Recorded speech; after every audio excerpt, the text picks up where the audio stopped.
So that radical New York mayor-elect, Zofran Mamdani, made it official. He hijacked the Democrat Party, at least from Washington leaders Schumer and Jeffries, by commanding all of the attention. Maybe not just for now, maybe forever.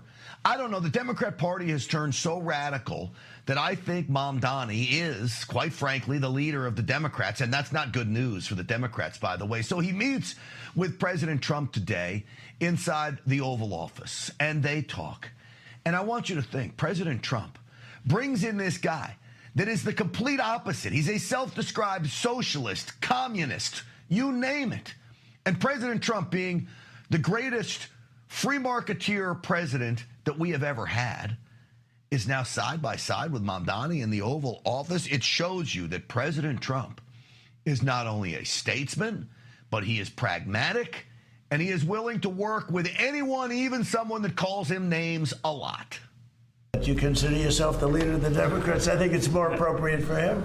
I consider myself the next mayor of New York City, and I keep my horizons firmly on New York City, and I appreciate the meeting with the president, which focused again on the 5 boroughs and whether New Yorkers could afford to live there. By the way, being the mayor of New York City is a big deal. Absolutely. I always said, you know, one of the things I would have loved to be someday is the mayor of New York City. Well, as cities go, New York is probably the capital of the world, okay? It is where everything happens. New York, New York. What a wonderful town. Not so much anymore. It's my hometown, and it's been destroyed by people not even as bad as Mamdani. Mamdani will make it worse, but I want you to take a look at this on your screen. Look at what we are witnessing here. Please put it up. It's so important to see this picture. Please. What you're looking at right there is every critic of President Trump needs to look at that, because President Trump has proved that he will talk to anyone. He will negotiate with anyone. He will sit down with anyone. He is a statesman. He wants the best for America and is willing to talk to even his biggest critics by inviting them into the Oval Office.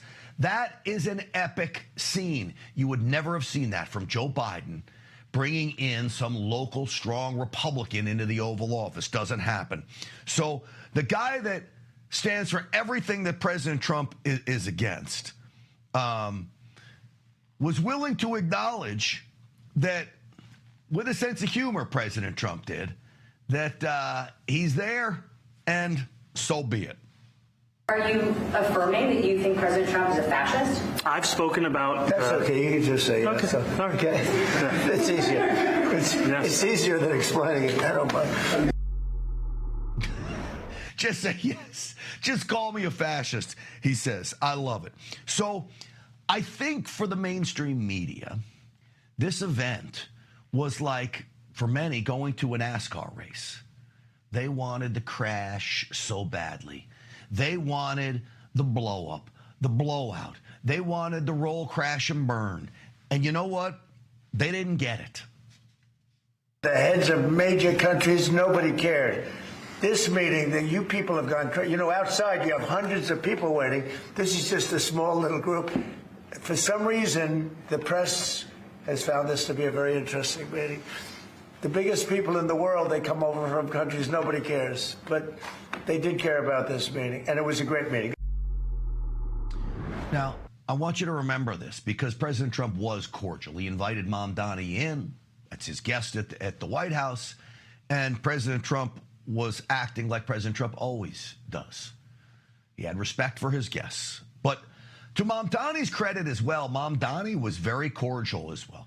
He could have gone in trying to play to his base, caused a scene and a ruckus, and it would have given the media what they want, and we'd be playing it all over the place. But he didn't do that. He actually went in there and he smiled. Now, this is what makes Mamdani so dangerous. The guy can be affable. He's well-spoken. In some respects, people that said they've met him, he's a nice guy. Except when you dig down deep. And at best, he's a terrorist sympathizer. At worst, he could be a lot worse than just a terrorist sympathizer. But here, with that smile and that affability, this, folks, is what makes him dangerous. New York City loves a future that is affordable. And I can tell you that there were more New Yorkers who voted for President Trump in the most recent presidential election because of that focus on cost of living. And I'm looking forward to working together to deliver on that affordability agenda. All right, so Mamdani again did what Schumer and Jeffries in Washington can't. They wouldn't do that. They would never give in to do something like that. For that, I give Mamdani credit, but here's the reality. Trump and Mamdani aren't going to agree on anything, immigration being first and foremost. So Trump is not going to back off on the immigration push in New York, and neither is Mamdani of trying to stop him. So they will butt heads for the next 3 years now as Trump is president.